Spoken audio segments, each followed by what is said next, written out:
Infinite Campus will continue to house our formal grades. However, the sheer amount of formative information that teachers are able to gather through the daily implementation of the EL curriculum is far too much to put into that platform.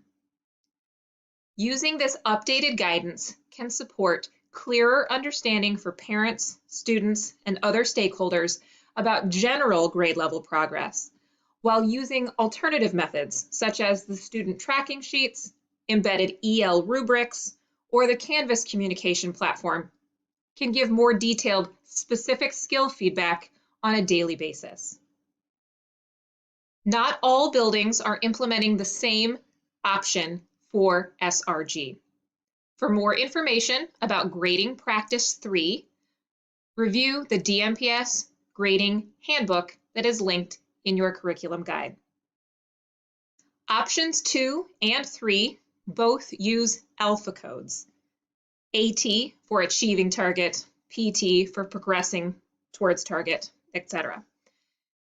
The difference for option 3 is a continual update of a topic score without placing every historical assignment behind it.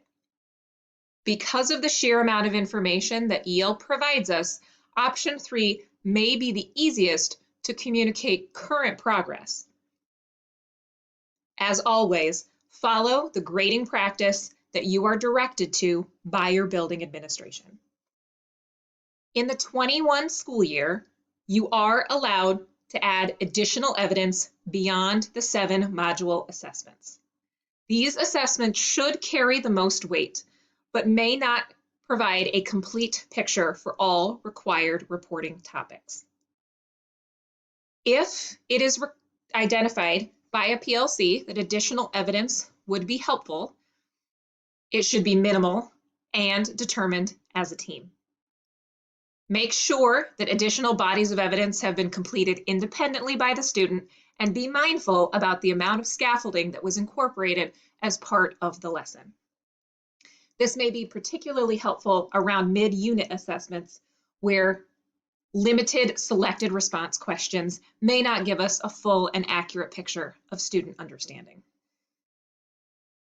Performance assessments will continue to be an important part of the culminating learning process for students.